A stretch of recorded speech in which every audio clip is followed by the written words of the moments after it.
ఒక్కసారి కొమ్మూరి గోల్డ్ కి కాల్ చేయండి. తాకట్లో ఉన్న మీ బంగారాన్ని విడిపించి మార్కెట్ ప్రైస్ కి వాళ్ళు కొనుక్కుని మిగతా డబ్బులు మీకు ఇచ్చేస్తారు. శుక్లాంబరధరం విష్ణుం శశివర్ణం చతుర్భుజం ప్రసన్నవదనం ధ్యాయే సర్వ విఘ్నోపశాంతయే. జయ బోలో గణేష్ మహారాజ్ కీ జయ. ప్రేక్షకులకు నమస్కారం. ఈరోజు నేను మెగాస్టార్ చిరంజీవి గారి జాతకాన్ని చెప్పదలుచుకున్నాను.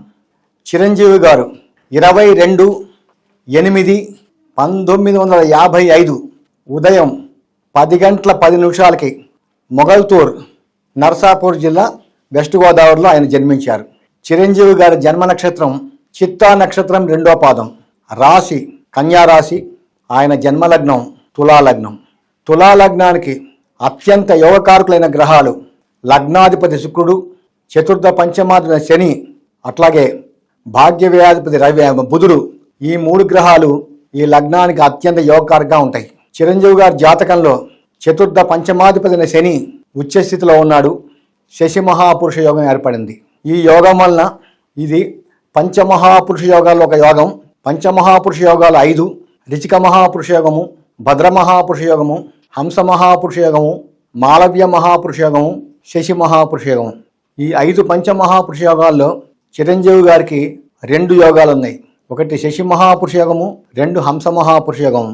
చిరంజీవి గారిది తులా లగ్నమై లగ్నంలోనే చతుర్థ పంచమాధిపతి శని ఉచ్చస్థితిలో ఉన్నాడు కాబట్టి ఆయన మనసు చాలా మంచిది. ఆయనకి చాలా ఓర్పు ఉంటుంది. జీవితంలో ప్రతి విషయాన్ని ఆయన ఆలోచించి నిర్ణయం తీసుకుంటాడు. ఆయన ఎవరి మనసుని గాయం చేసే వ్యక్తి కాదు. అట్లాగే ఆయనకి జన్మలగ్నం నుంచి ద్వితీయ స్థానంలో 2వ ఇంట రాహు ఉన్నాడు. ఎవరికైతే కుటుంబ స్థానంలో రాహు ఉంటాడో జన్మలగ్నం నుంచి 2వ ఇల్లు ధనస్థానము, కుటుంబ స్థానము, వాక్కు స్థానము. అలాంటి ధనస్థానంలో రాహు ఉంటే వాళ్ళకి చిన్నప్పుడు కుటుంబంలో చాలా కష్టాలని వాళ్ళు ఎదుర్కోవాల్సిన అవసరం వస్తుంది. ఆర్థిక ఇబ్బందులు చాలా ఉంటాయి. ఎందుకంటే రాహు కుటుంబ స్థానంలో ఉండకూడదు. ఎప్పుడు కుటుంబ స్థానంలో శుభగ్రహాలు ఉంటే వాళ్ళ జీవితం ఎంతో సాఫీగా సాగిపోతుంది. కానీ చిరంజీవి గారు చిన్నప్పుడు చాలా కష్టపడి ఆయన పైకి వచ్చారు. అట్లాగే ఆయనకి అష్టమ స్థానంలో కేతు ఉన్నాడు. ముఖ్యంగా చిరంజీవి గారికి దశమ స్థానంలో దేవగురువు బృహస్పతి ఉచ్చస్థితిలో ఉన్నాడు. దశమ స్థానంలో గురువు ఉచ్చస్థితిలో ఉన్నాడు కాబట్టి హంస మహాపురుష యోగం అనే పెద్ద యోగం ఏర్పడింది. ఈ హంస యోగం వలన ఉత్తమ గుణాలు, పరోపకార బుద్ధి కలిగి జీవితాంతం ధనానికి లోటు లేకుండా ఉంటాడు. సమాజంలో 10 మంది ఖచ్చితంగా ఆయన్ని గుర్తిస్తారు. ఆయన ప్రజల యొక్క గౌరవాన్ని ఖచ్చితంగా పొందుతాడు. అట్లాగే లాభస్థానంలో ద్వితీయ సప్తమాధిపతిన కుజుడు, భాగ్య వ్యయాధిపతిన బుధుడు, లగ్నాధిపతిన శుక్రుడు, అట్లాగే లాభాధిపతి రవి, 4 గ్రహాలు చిరంజీవి గారికి లాభస్థానంలో ఉన్నాయి. కాబట్టి ఇది చాలా గొప్ప యోగ జాతకంగా మనం చెప్పచ్చు. అట్లాగే చిరంజీవి గారికి దశమ స్థానాధిపతి వంటి ఈ చంద్రుడు ఆయనకి వ్యయ స్థానంలో ఉన్నాడు. ఇది ఆయన యొక్క రాశి చక్రం.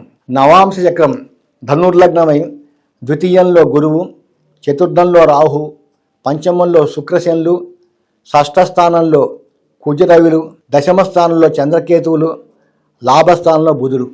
ఇది ఆయన యొక్క గ్రహస్థితి. అట్లాగే ఆయనకి అష్టక వర్గం చూసినట్లయితే అష్టక వర్గంలో ఆయనకి బ్రహ్మాండంగా గురుగ్రహానికి చాలా అధికమైన బిందువులు వచ్చాయి. అట్లాగే శనికి కూడా అష్టక వర్గంలో ప్రస్తుతం మీనంలో 4 బిందువులు వచ్చాయి. ఈ అష్టక వర్గం చార్ట్ వల్ల ఏంటంటే ఆ దశ వచ్చినప్పుడు ఆ దశ ఖచ్చితంగా యోగం చేస్తుంది. అట్లాగే ఆయనకి భావచక్రం మనం షడ్బలాలు చూసుకున్నట్లయితే రవి నెంబర్ 1 పొజిషన్లో ఉన్నాడు. 2nd పొజిషన్లో శనేశ్వరుడు ఉన్నాడు. 3rd పొజిషన్లో గురువు ఉన్నాడు. 4th చంద్రుడు ఉన్నాడు. 5th పొజిషన్లో కుజుడు, 6th పొజిషన్లో బుధుడు. అందరికన్నా ఆఖరిగా లగ్నాధిపతి శుక్రుడు ఉన్నాడు. శుక్రుడు చాలా వీక్ ఉన్నాడు ఈ షడ్బలాల్లో. చిరంజీవి గారికి మెయిన్గా ఆయన జీవితం మలుపు తిరిగిన దశ ఆయనకి 1/6/1977 నుండి 1/6/1993. మళ్ళీ చెప్తున్నాను, చిరంజీవి గారికి 1/6/1977 నుండి 1/6/1993 దాకా 16 సంవత్సరాలు గురు మహాదశ జరిగింది. గురువు సామాన్యంగా తులాలగ్నానికి అతి పాపి, తృతీయ షష్టాధిపతిగా ఏమాత్రం కూడా ఆ దశ యోగం చేయదు. కానీ చిరంజీవి గారి అదృష్టం, ఆయన గురుగ్రహం దశమ స్థానంలో ఉచ్చస్థితిలో ఉండి ఆశ్లేష నక్షత్రం మీద ఉన్నాడు. ఆశ్లేష నక్షత్రానికి అధిపతి బుధుడు.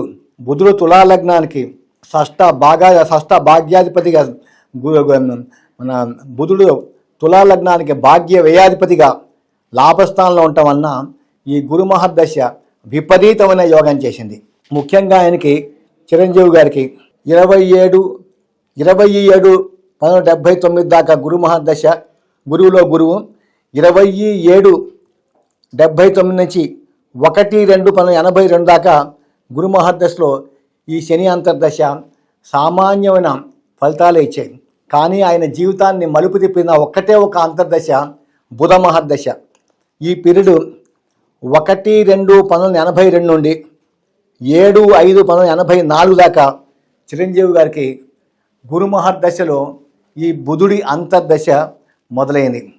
ఈ బుధుడి అంతర్దశ మొదలైన తర్వాత 1983లో ఒక బ్లాక్ బస్టర్ మూవీ రిలీజ్ అయింది, అదే ఖైదీ. ఆ ఖైదీ చిత్రమే చిరంజీవి గారి జీవితాన్ని ఒక్క మలుపు తిప్పేసింది. అక్కడి నుంచి ఆయన 1993 దాకా వెనక్కి తిరుగుకోవాల్సిన పని కూడా లేకుండా పోయింది. ఒకానొక సందర్భంలో ప్రముఖ హీరోలు నందమూరి తారక రామారావు గారు, నాగేశ్వరరావు గారు, అక్కినే నాగేశ్వరరావు గారు కొన్ని సందర్భాల్లో ఆయన కూడా ఎవర్రా బాబు ఈ పిల్లాడు కొత్తగా వచ్చాడు, ఈ డ్యాన్సులు ఏంటి, ఆయన కూడా వాళ్ళిద్దరు కూడా కంగారు పడ్డ పరిస్థితులు ఏర్పడ్డాయి. అక్కడి నుంచి ఇంకా చిరంజీవి గారు వెనక్కి తిరిగి చూసుకోలేదు. 93వ సంవత్సరం ఆయనకి ఈ యొక్క గురు మహర్దశ వెళ్ళిపోయింది.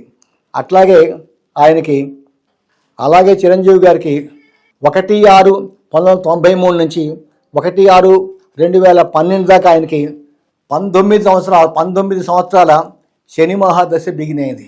ఈ శని మహాదశ లగ్న చక్రంలో ఆయనకు ఉచ్చ స్థితిలో ఉన్నప్పటికీ కూడా నవాంశ చక్రానికి వచ్చేటప్పటికి ఈ శనేశ్వరుడు నీచబడిపోయాడు. ఒక గ్రహం ఒక జాతకుడికి రాశి చక్రంలో ఉచ్చ స్థితిలో ఉండి నవాంశలో నీచ స్థానంలో ఉంటే ఆ దశ ఏమాత్రం కూడా యోగం చేయదు. ఆ దశ సామాన్యమైన ఫలితాలు ఇస్తుంది. కాబట్టి 93 నుంచి 98 మధ్యలో దాదాపుగా చిరంజీవి గారికి ఒక 10 సినిమాల దాకా ఫ్లాప్ అయినాయి.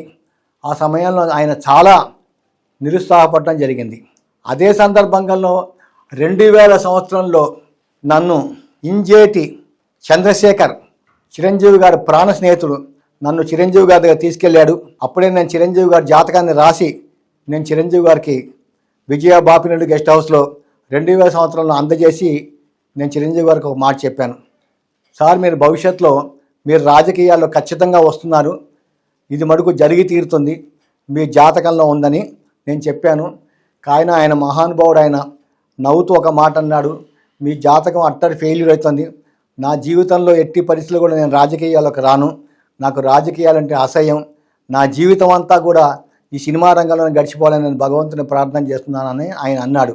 అప్పుడు నేను చెప్పాను, సార్ మీరు భవిష్యత్తులో రాజకీయాల్లోకి రాకపోతే నేను చిన్న కడ్రాయి వేసుకొని మీరు చెప్పిన ఏరియాకి నేను వస్తాను, ఇక ఈ రోజు నుంచి నేను జ్యోతిష్ శాస్త్రం ముట్టనని చెప్పాను. దానికి సాక్షి ఇంజేటి చంద్రశేఖర్. ఆ రోజు ముగ్గురే ఉన్నాము, నేను, చిరంజీవి గారు, ఇంజేటి చంద్రశేఖర్ గారు. అట్లాగే 2008 ఆగస్టు 26 తారీఖున చిరంజీవి గారు తిరుపతిలో ఈ ప్రజారాజ్యం పార్టీ స్థాపించడం జరిగింది. అలాగే ఆయన సెంట్రల్ మినిస్టర్ కూడా అయ్యారు. ఎందుకు చెప్తున్నానంటే జాతక చక్రంలో యోగాలుండి ఆ జాతక చక్రంలో ఆ దశలు వచ్చినప్పుడు నేను రాజకీయంలో రాను, నేను సినిమా పరిస్థితిలో రాను మనం అంతా అనుకున్నప్పటికీ కూడా ఆ గ్రహాలకు అతీతమైన శక్తి ఉంటుంది. కాబట్టి ఆయన ఖచ్చితంగా ఆ శని మహాదశలో శనేశ్వరుడు చెప్పినట్టుగానే ఆయన రాజకీయాల్లోకి ఆయన ప్రజారాజ్యం పార్టీ పెట్టడం జరిగింది.